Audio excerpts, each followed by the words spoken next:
Hey, I'm Chris Eischen, and this is the Modern Dad Council. Joining me today is Jay Forty of the Greatness Zone and ReadyForLife.me, and Eric Lehman of the Game Changer Movement. The Modern Dad Council meets if I can talk, to discuss important issues around parenting, life, relationships, and everything else in the world. And today we're really going to focus on life's possibilities, living in greatness, what that means. We kind of got talking about that a little bit earlier, and how Eric is, doing the game changer movement and creating um, his life around that movement, and then J40 is creating or has courses and classes about finding your possibilities in life. So, and then you have myself that has kind of, after discovering J40's greatness zone coaching and everything else, got a little bit clearer on what my path was in the world and what my possibilities were for life. So, Jay, I'm excited for today's show. I'm excited to have you share about life's possibilities, and hoping these people are done mowing their grass soon, and so we won't have so much feedback. So do you want to kind of start us off, Jay, and explain, like, what is life possibilities? What is it that you're doing, and how awesome your courses are and what they bring to the world? Well, cool for that last part, thanks. Life possibilities came out of my kind of discombobulated, a little bit messed up life, where I realized that I didn't really have any clear plan for my own life, that I let everybody's loud voices around me move me through the components of my life, in and out of relationships, in and out of work. And it wasn't that it was chaotic, it just wasn't ever aligned with who I was. It never had the opportunity to really contribute in a significant way, because all of the places I found myself in were something that really just didn't fit me. But I didn't know, where or how to be in, or to create possibilities that really fit me. And it's funny, it came out of a really, how most really cool things come out of not what you meant, but they kind of fell out of something else. I was doing a lot of work with my organization around how to put the right people in the right jobs. And a significant change in the workplace that happened, where much of the work that we now do is not behind machines. Much of manufacturing moved offshore. And in our country, most of the work that we do is now service related. We're phone to phone or face to face with people. And so we don't pull levers all day long, hidden from the customer. So if we're going to be face to face with a customer, in our jobs, we have to not only be good at it, but we have to like it. Because if either of those aren't in place, then the customer knows it right away. That's just very different from what it used to be. So using a skill and experience approach to hire people without looking at what their core behaviors are and interests are kept resulting in people in jobs that didn't make sense for who they were. And the world knew it, because what they used to be able to hide when nobody saw you now was clear and evident and exposed. So what I stumbled on was, hey, behavior is a big part of what we need to know about ourselves in order to know which jobs are ours, which ones need what we do best. And the workplace was never into looking for that. So we had done all this work with companies, helped them articulate the behaviors in addition to skill and experience that a job needed in order to be successful. We went out to the world with that information.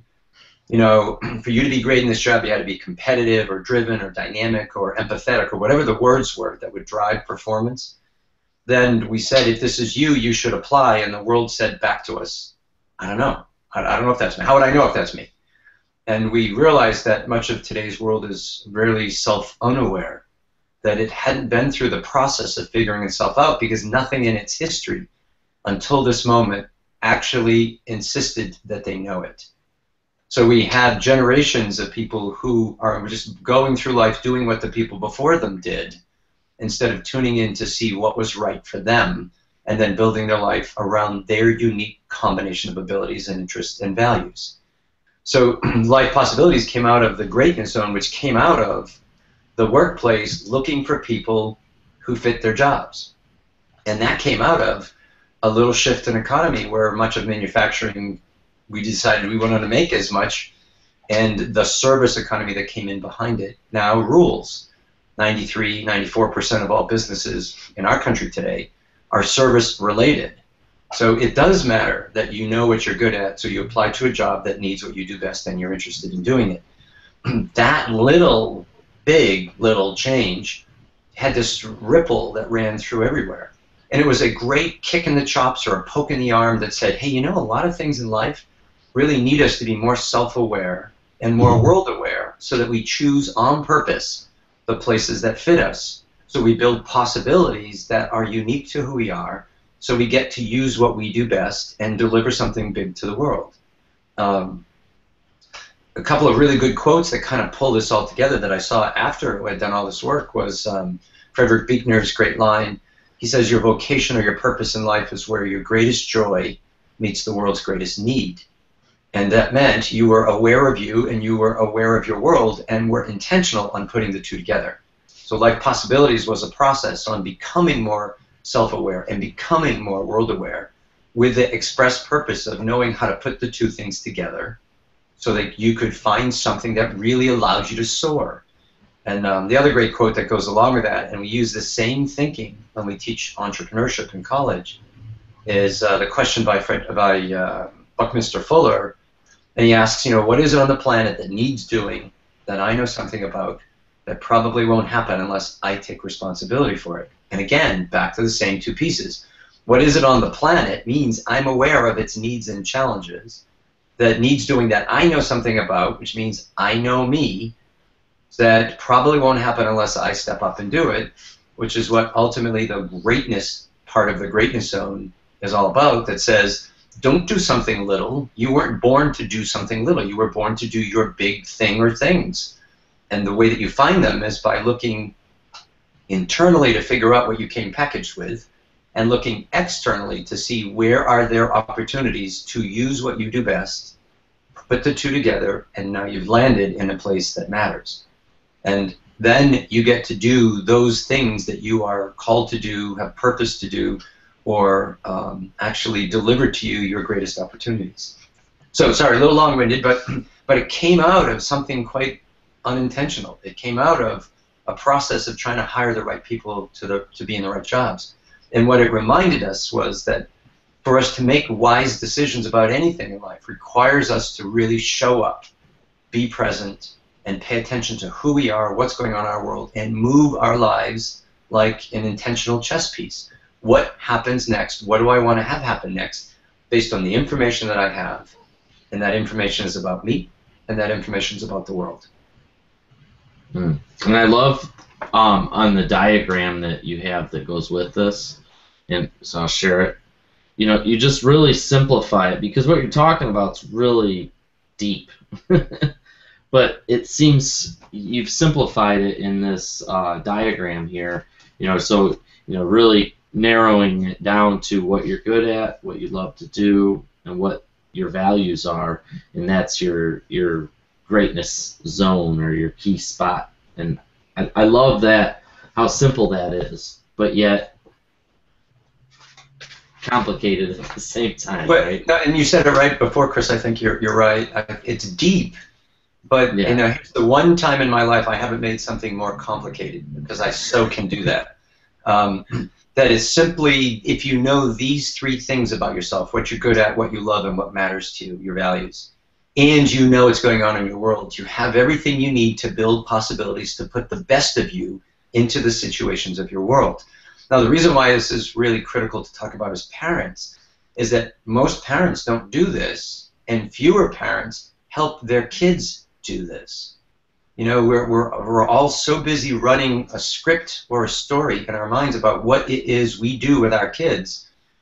And what we're trying to do through the Perceptions of the Modern Dad Council is to challenge some of the conventional thinking about what it means to be a parent, and to offer in its place a suggestion that we learn to walk with our kids as we support, guide, and coach them into discovering who they are and where in today's world they fit best. And instead of saying you should be A, You know, you hear a lot of times that for those who listen, you know, pretty regularly for the Modern Day Council, we're always about shifting the telling into asking, because the asking is the way that our kids and ourselves develop answers to those questions like, who am I, what really matters to me, and what's important to me. And unless we ask that, the world is so busy to give us the answer instead of asking us to solve for our own answer. And then we find ourselves like me, you know, most of our lives in places that weren't bad, but they certainly weren't anywhere near, you know, a good fit, and they certainly weren't anywhere near the ability to show up in our biggest and best and most amazing self. Can I have a brag moment? Because yeah, of course. I had an experience over the weekend that, okay, one thing that Jay hasn't quite mentioned yet is that this whole process is like a practice, right? So a constant practice in life, you know. So you come against adversity, and you make choices, and then at the end of it, you reflect and say, wow, what did I like? You know, how did those choices that I make serve me, kind of a situation. And this weekend I got to look back and really kind of be proud of myself, but also proud of the results that I've been able to create in my life due to this practice. And so what happened is that Saturday my son he's in band, and the band went to Cedar Point, and I don't know if you're familiar with Cedar Point, but it's an amusement park. Okay. Roller coaster rides. It'd be like Disney, kind of. Or Six Flags or that kind of thing. Right. Yeah. But it's like almost all thrill rides. So anyway, they march through Cedar Point, and it's up in the north. This is kind of a thing that we do like every year. But so his band was marching in the band, and then they got to hang out at Cedar Point. Well, he couldn't go home with us. He had to go home on the bus with the rest of the band students. Well, they ended up getting to, so we left, we get home, and at 11:30 at night I get a call from my son. Hey, Dad, the bus left us. And here they got left at Cedar Point. Now, Cedar Point's like an hour away by car, and like an hour and 45 minutes when you're taking a bus. And so I guess during roll call, some other kids like said here for them, for my son and his friend, and so here they got left in Cedar Point, you know, an hour and a half bus trip away, and the bus was almost back to the high school when my son called them to inform them that they were still at Cedar Point. And so this was one of those situations for me. It's like I can be really pissed that he wasn't back on the bus on time, and I can just be like, what, you know, bombard him with, you know, that was old Chris. Dadisms. Yeah, right. And that totally was what I would have expected me to do typically. But in the situation, I just was like, all right, well, I'll talk to you when the bus gets back there and gets back. And it ended up being like 3 o'clock in the morning before the bus actually got back. What an adventure. With my son and his friends, right? And we're in the car pulling away from the school, and I just stopped in the road, and I said, I want you to look at the school, and you see all of those cars and all of those people, all those parents and kids, they're all in this situation because of a choice that you made. And he's like, wow, I didn't think of it like that. That all of, you know, one choice that he made, one mistake affected, you know, I don't know, 60-some band students. I don't know how many kids fit on a school bus, but that's a lot of kids, and then all of their parents and everything else. So it was like a moment that he got to realize how his choices and his decisions affect other people. I'm sorry for all this dinging. I can't get my computer to be quiet. There we go, I think.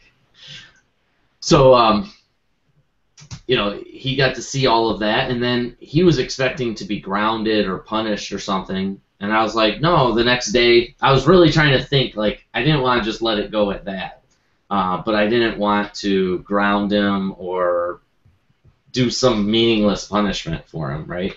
So I thought, you know what? I'd like to see you write an apology letter to the band director for, you know, your breakdown.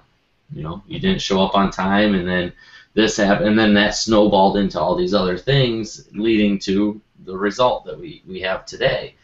And I'm like, and so as you're thinking about this letter, think about, you know, saying I'm sorry and cleaning the band room doesn't really do anything for like preventing this from happening in the future. So what is something that you could do to prevent, you know, think along the lines of preventing something like this happening in the future? And so he begins, and he comes up with this position of, he called it time manager, which was just interesting. And so he's going to be the new band time manager. He's a freshman, so he's going to do this position for the rest of his career in band, and then teach somebody, a freshman that comes in when he leaves, to maintain that position. And that position is based around making sure that the communication from the band director to all the students is clear, and then to go through and do roll call personally and handle that. So he's going to be the champion there to stand up and take that role. He came up with that idea? Yeah, he came up with the role, and then I helped him put like definitions to what that role meant, you know, and what the duties were behind it. And then he presented that letter to the teacher, and then the teacher called yesterday. We ended up in like an hour and a half conversation of how he was like amazed by the letter, and just, so it turned the situation that could have been like him getting in trouble and all this stuff into like the band teacher's like, this is phenomenal. And then my son was empowered and got to think, how do I turn this negative situation into something positive? And it was just, I was looking back at it yesterday. I was telling my mom about the situation, and I was like, man, I gotta give myself, like, I did a damn good job there. It's great when a plan comes together. Okay. But you know, it's just, that's the practice of living in greatness. So, you know, to what you teach, Jay, is I had to figure out all of these pieces about who I was, and then like learn or unlearn all of these patterns and everything that had been put on me by other people throughout my life, and say, okay, this is the true me. This is me living in my greatest fashion. This person lives like this, and every day practicing to live up to the best me that I know that I can be. Does that make sense? Yep, and I think, you know, the other thing that's behind all that, Chris, is the awareness of your own trigger. You know, the part of this whole know yourself thing. And it's funny, I was in a meeting at the college that I teach at this morning, and so they use the Greatness Own book in one of the business courses. And there's a couple of professors that teach it that don't really get it. They teach it because it was built into the curriculum, but they call the self-awareness piece that we do with the kids the touchy-feely. They call it Touchy-Feely Friday when they do this stuff. And so I was sharing with them that I was a little disappointed with that nomenclature, because, you know, it diminishes its value. Its value is that in a business program, we've been told that all of the value of the business world comes from the outside. But when we take a look at where the greatest ideas come from, they're always on the inside.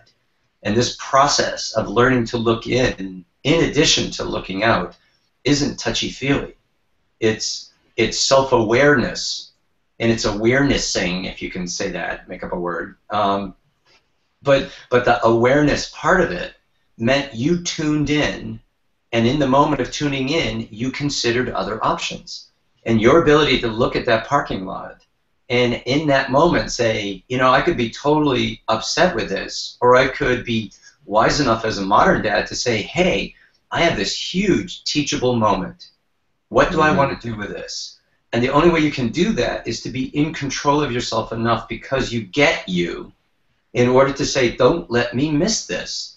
And most people would default to their limbic brain, to their amygdala, and be really pissed and scream or fight, or scream or get angry or ground. And then all that happened was you reacted and didn't respond. So the entire process of trying to figure yourself out was to give you the discipline of slowing things down enough that you could pay attention to actually do what you want to do instead of what you default to doing. And that, to me, is priceless because it opens up to you a world that was previously not available to you. All of that stuff in that moment was so available, but only to the mind that saw it, not to the one that used to do what they always do. And just the poke that the greatness zone thinking is, and I always admit, hey, I wish that were mine, but I just took dictation. There is some bigger wisdom in that came through that story, that was a gift, that was for me, because I needed to learn it first. And because one of, I think, my gifts is the ability to tell a story, it came out that way. But in it, I've been completely changed by its thinking. And to watch other people be changed by it. It's just, again, the beginning of a conversation that is this this chasm, this limitless pit of opportunity. If we could just tune in to stand on the edge and say, all of this could be possible, instead of here's what it has to be. And that one little moment had 15 big steps that had to happen beforehand. But the littlest of movement to being self-aware and to being world-aware created the ability for us to move on that road to ultimately get to making a killer decision about what to do next for one of our kids that was not going to happen had we not made that first step. That's awesome. Eric, I haven't heard from you yet today. What are your thoughts? How are you feeling in all this space? Well, one of the things that Jay just said is kind of percolating through my system right now, which is just like, we in the author, speaker, kind of community, we do get gifted with things. Like we're if we're lucky, we're able to catch something and write it down or codify it or create this, hold the space for this possibility. And so, I look at, our lives unfolding, and, I've said this a few times, like, the Modern Dad Council is here to hold the space for the possibility of being a better dad every day. And I feel like, here we are, just kind of week by week living into different ways of doing that. And it's just so interesting because I used to have this challenge when I met the authors of these books, and I would just be like, oh wow, like, they're really not congruent with the book that they wrote, and I was so disappointed, and it almost discounted the wisdom that came in that book. Did I freeze?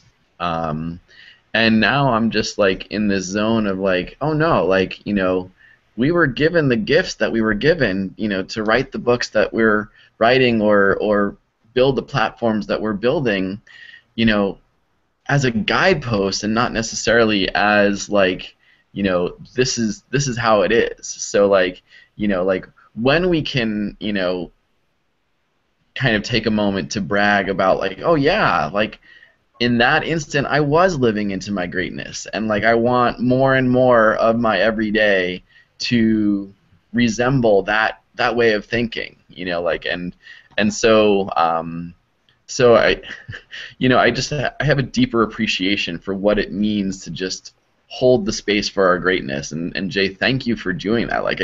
I feel and this is not a personal dig on anyone, whether or not any of us are fully living into our greatness, but it's just how awesome does it feel when we catch up to the gift that we're given, if that makes sense.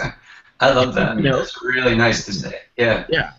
Yeah, because the gift was Yeah, the gift was. I'm sorry, Eric. That's just so brilliant. The delivery of the gift, whatever it is, and it might be in the way that we parent, or the way that we do anything. Um, the ability to see it doesn't mean we're ready to realize it. It just means it landed here. But I think it landed here because there's something big in it that's for us. And we have to grow into it, even though we might be able to say it and deliver it and share it. But the reason why it still hangs on us is there's something in our own space that needs us to fully embrace it. And and the Greatness Zone is exactly that for me. I find myself really short of all of its tenets on a regular basis, and reprimand myself too, saying, how on earth can you talk this message if these things are not in place? Well, and I'm realizing, don't beat yourself up about it. Just remember that this, you, like everybody else, is a work in process. And okay, so here's your next step. If I waste any energy getting upset about it, I've used all that energy instead of making forward movement. Where's the forward movement in it? So I'm sorry to interrupt, Eric. I just love that you said that. Well, and it wasn't really interrupting me. It's just like, and I feel like here's the opportunity to celebrate ourselves with and be gentle with ourselves at the same time. Is like, we catch these gifts, and I feel like, one of the things that I've been told that gives me kind of almost immediate relief when I say it is, we're probably going to die with something in our inbox. So, and what that means to me is that, like, we get to win the day, based on, showing up to whatever we can in the best form we possibly can in that moment. And sometimes, when you're in a down, sometimes that means just getting out of bed and facing the day. Like, that's winning, So I mean, and I feel like this is the opportunity for us, dads who are holding the space to, to first be gentle with ourselves, and of course also create the space for celebration, So like, I mean, like, and I think that's the challenge for me, is like, I am my own worst critic, by like exponential, orders of magnitude. And then, when somebody else points out my flaws, I'm like, holy cow, like, how did that get through to the real world? Like, if I'm that imperfect or whatever, that, like, my own self being my own worst critic, it like, my behavior or whatever, my representation makes it through that filter. Holy cow. Like, and so, like, it's just, I'm learning new orders of humility all along the way.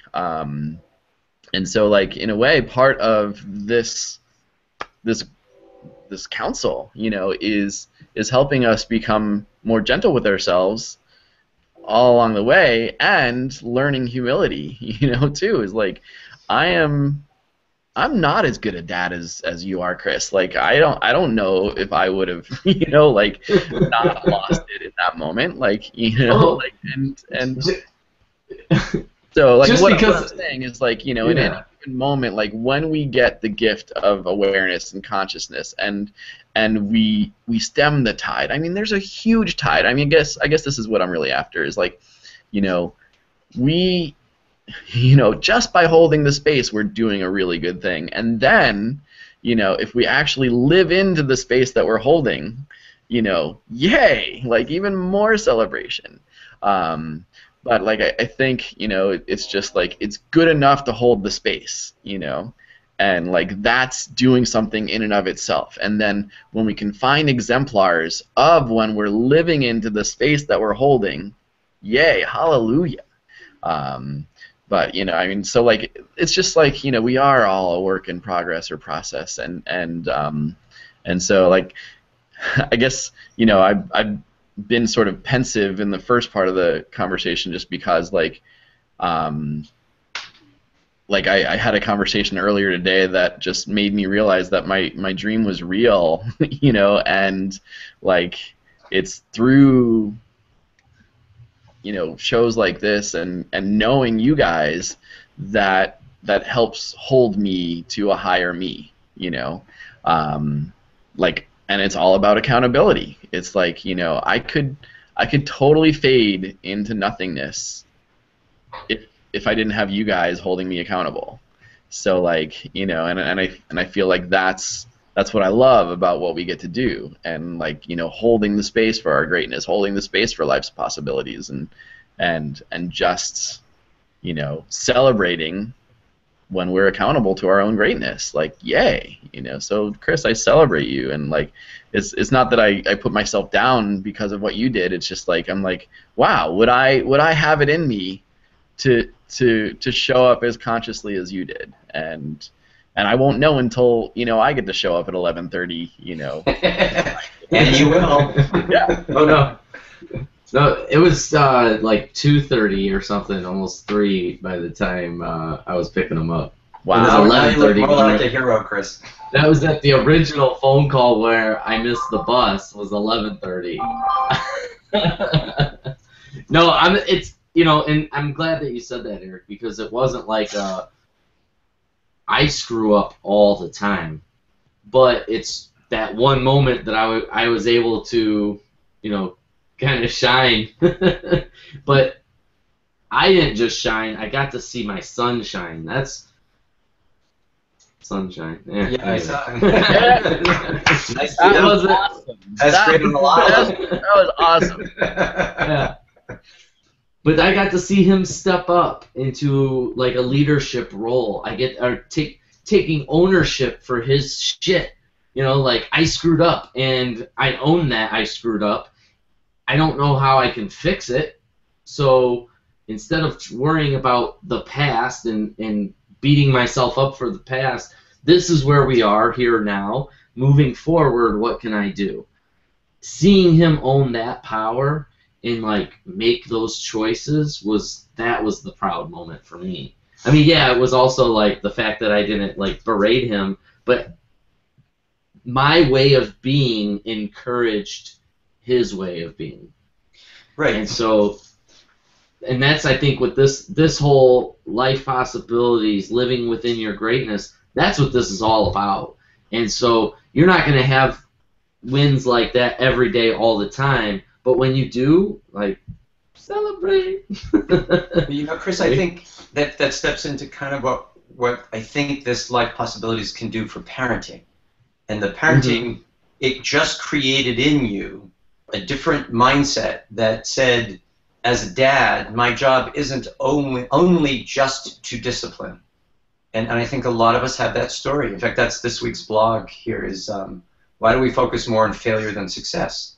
That the world has told us, watch for the things that don't work. That's your job, is go find people who don't do what they're supposed to do. Watch for those. And I think a lot of us as parents would comment on the thing that's not right with the kid instead of being the guide, the coach, and the support to say, okay, I see what's going on here, so that this is a true teachable moment, or that you get the most mileage out of this as you learn about yourself, so that you'll be wise and safe and responsible as you move through life. How could I use this in order to help you see that? That little change had to come from you seeing that you were capable of doing that. And that came from your ability to check in and believe in yourself enough that you are not on autopilot. You do not have to be on autopilot your whole life, but you get to be wise and to tune into those great elements of wisdom that you came packaged with. And I think, Chris, in you, and I think you're discovering it, is there's a patient, really sound, wise, supportive person. Though you can let the world get you and you can yell and scream, I know that, but I think one of the bonuses you've discovered in you is that you are really capable to be present to whatever is going on in this moment, even if in the past you wouldn't have been. And that realization just opened up an exponential number of opportunities and possibilities that were previously excluded from you because you didn't know yourself well enough to know that you could do this. So whether it's that I'm aware that I'm competitive and driven or upbeat and supportive, yeah, that's going to help you about where you land and what might you do in life. But it also will give you information about where your triggers are and what you could use to solve the situations that the world keeps throwing in front of you, because that's what life is. All you do is get all of these things over and over again, and you come equipped to handle them well once you understand what equipment you came with. And that's the point that, you know, really miffed me a little bit when the school was calling this Touchy-Feely Friday, when really what it was an exercise to discover what you came packaged with, so that no matter what life sent you, you would know how to go into your toolbox and pull out the thing that would work the best. Doesn't mean you'll always get it right, but it said, for what I have, I know I can rely on these things because they're my strengths. In the absence of knowing that, what do you go to? What do you rely on other than the default behaviors you and the other 100 million people have always had, which is fight or flight, get angry, yell, do that? Okay, well, you have no other options if your brain thinks that's all it's got available. But the moment you can shift to this prefrontal cortex, this thinking brain, the world opens up, and anything you can imagine could be possible. And I know that gets people weirded out sometimes, but I don't know why it would. Wouldn't you just as soon have a lot of choices than one choice? And, you know, knowing that each kid needs their way of you in this moment, I call it improvisational parenting. I don't know what I'm going to do until this moment shows up, and I'm going to have to figure it out on the fly. And why I think I can use my one-size-fits-all parenting formula tells me I'm truly misguided. How my dad did this was in a different time with different people in a different era. So maybe some of it works, but you know what? Let me just tune in right now and see in this moment and for this kid and in these circumstances, what do I have available to use to help me guide it so that the next moment will be better? Instead of, good, now I've vented and now I got a kid all upset at me. That isn't better. That isn't better. Now, I'm not saying yelling wasn't the right response. I just want parents to choose it and not default into it. And that can't happen without a little of this other work beforehand. Right. And with that being said, Jay and I had started working together, what, 2 years ago? Mm-hmm. About? So this has been a 2-year practice for me to finally have like a big win. Well, that's Chris, a big win. Well, so I bet if you were to be intentional about noticing, I think you would notice more wins. Because our brain, again, has been so trained to notice the failures and not the wins. And if we truly lived a life of failure, I think we would be very different than we are. I think we live a life of success, but we don't even know it. You know, I think most of the successes that we have, we never draw our attention to it. Not to be vain about it, but to realize that on the scale of successes and failures in a day, the successes significantly outweigh the failures in a day. But what we remember on our way to bed is all of the things that we blew, and the things that we were awful at, and the things that we disappointed our kids with, or disappointed the world with, or something. And I think if we could just give the success part of it a little bit more attention, I think we would spend more time celebrating and less time lamenting. And maybe that would change us a little bit more from the inside out. Isn't that a practice that you recommend too, is like journaling about the good things that happen before you go to bed? Yes, it's one of many things that, developing an intentional practice of being aware, a mindfulness practice, that journaling, success journal is one. Sometimes you can even count the failures that you acknowledged in a day only to realize how often you do it. Not to keep track of them and to tabulate them going forward, but it's like in managing your money. The first 2 weeks of managing your money, you have to record everything because you don't know your behaviors. They're so built into you. They're so default in you that you spent $400 this month on Starbucks because you have this manic white chocolate mocha thing that can't be satisfied with unless you get 2 a day, until at the end of the month you noticed, oh my God, I spend $400 a month at Starbucks. That realization is nothing more than information for you to say, oh my God, I spent half of my day lambasting me and the people in my life.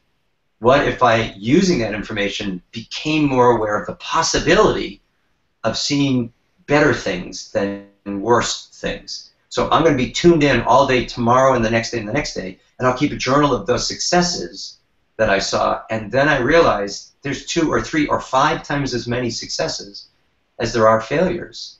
Because if we truly lived in the mind if we truly lived in the world that we have created in our own mind about how often we fail and how terrible we are, most of us wouldn't make it. You know, it's because there are more successes. We just haven't noticed them. I bet, Chris, if you tuned in, maybe this one was such a banner one. This was frosting success. This is terrific.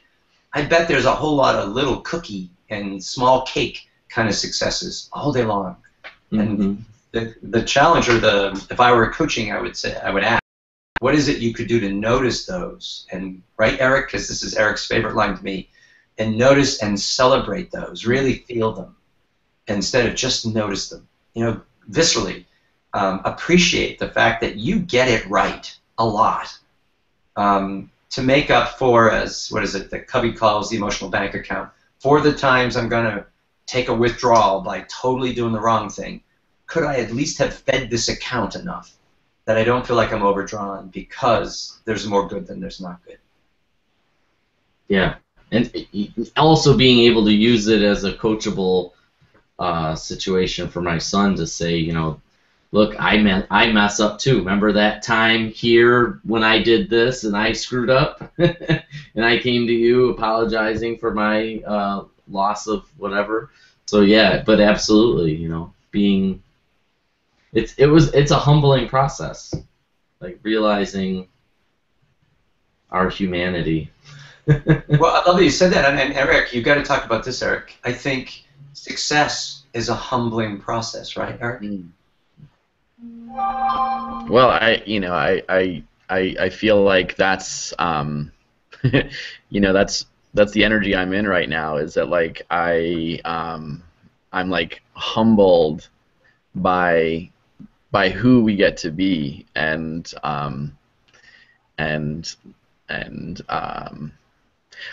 just gonna, you know, just so that y'all understand, like I just had an hour or so long conversation with the co-author of the book Stop Teaching Our Kids to Kill. So, and and we hit a resonance of support, and I guess there's just this idea of like, oh wow, like this is really real, and now I get to like see where I'm falling short and see where I need to, like, you know, be the biggest me I know how to be, in order to take in the momentum that's about to happen. And so yeah, it's humbling, you know, and it's like I mean, there's another word besides humbling, because it's just like getting the sense of self-actualization it's humbling, and it's the highest joy you could ever ask for, you know. And I think that's what happens when we get out of our own way, you know, and when we take a few breaths and we come up with the Chris solution, you know, to that situation, rather than the pre-programmed one, you know. And how do we celebrate that at least we've got touchy-feely Fridays, you know, like, and how do we say that that's a win in and of itself, even though it's not being perceived the way it is. We've got the greatness zone as part of a curriculum at a university with a business pathway.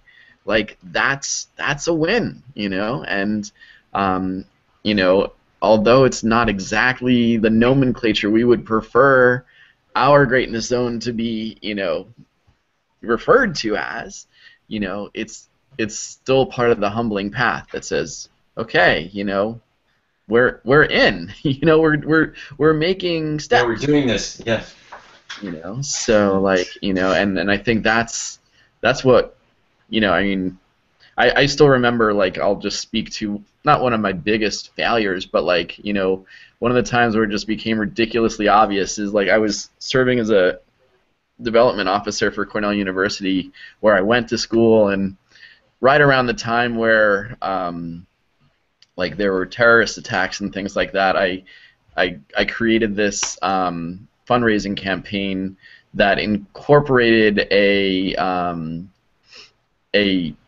envelope of forget-me-not seeds, you know, in every envelope of this direct mail campaign to thousands of Cornell alum, you know, right at the same time that there was an anthrax scare, you know, out in the world. So, you know, like talk about, you know, just kind of, you know, weird contrast, you know, like I'm sending this beautiful overture out into the world, and yet it was received so poorly because of timing, right? And, you know, like the whole campus eventually learned about this whole forget-me-not scandal, right?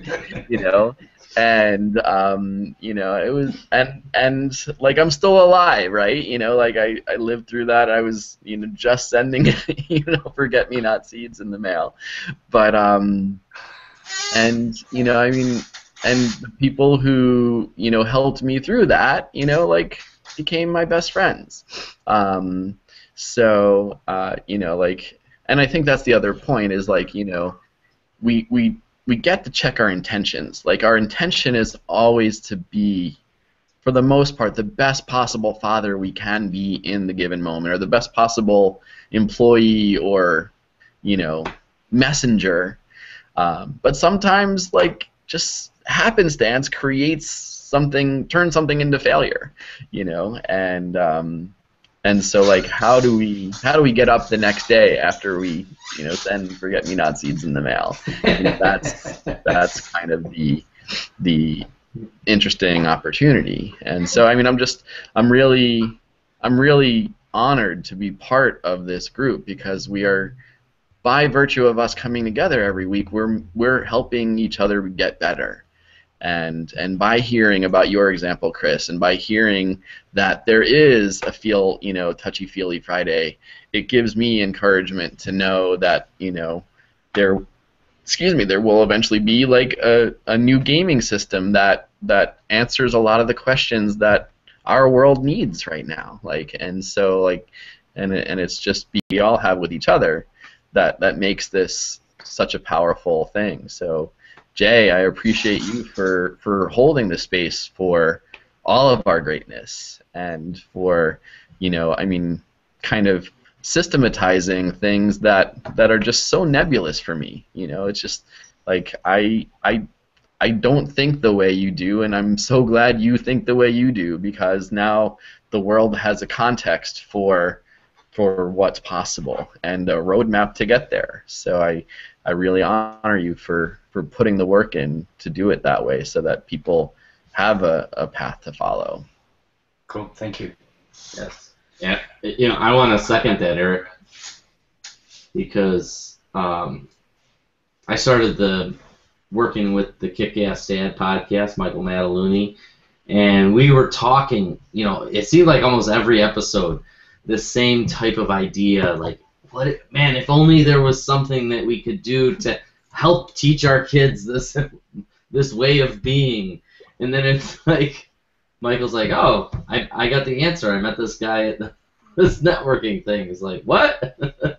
Or what was it that you met him at, Jay? It was a networking He thing, reached wasn't it? out. I think I was one of his first guests on his podcast. I don't even know how we met, but we met, and that's where we had that conversation, and it snowballed from there. Yeah, because that, for me, that's what it, you know, I showed this already, I'm going to show it again, but it's like this diagram that you created with such simple directions on how to figure out how I fit into the world. That's what propelled me into everything that I'm doing to this day. You know, and so this material that you've come up with, Jay, is phenomenal. I not only applaud you for creating it, I'm humbled by the fact that I get to sit on this council with you every day. But, you know, I just want to get a shout out to the listeners that are watching the show. If get a hold of Jay, get a hold of this material and this message, because it's really what changed my life and gave, actual practices to what it was that I felt was necessary, but I didn't know how to apply it to my life, and this really gave me that guidance. So, and then now I'm a certified coach, and I can help teach these things. So, if you want to get a hold of me or Jay and learn about this, please do, because I mean, like I've said this whole episode, it changed my life. So, thank you, Jay. Oh, it's all I'm doing is passing on a gift that a bigger force gave me. So I'm glad to keep passing it on. Yeah. Well, with that, we'll wrap up the show. And Jay, do you want to kind of give them a little how to find J40? Sure. You can go to thegreatnesszone.com, and my email is jay@thegreatnesszone.com. And the other site there, where there's huge resources for parents, is Ready for Life. That's ready4life.me. And on that, you can find some of our biggest tools. In fact, a free tool, Chris, that I'm still encouraging everybody to use, and more people are. We've had thousands of people use it. Our free talent assessment that's called 3 About Me. What are your 3 big words? And it's for anybody 10 and over. It's free, and what it does is it takes you through a little analysis to give you not only your 3 big words, but then a number of other practical, everyday words that help you understand the way your brain works and your strengths are, so you can start looking through your world for the places that need what you do best. Awesome. Awesome. Thank you so much. And this has been the Modern Dad Council. Join us next week. Look forward to it. Awesome.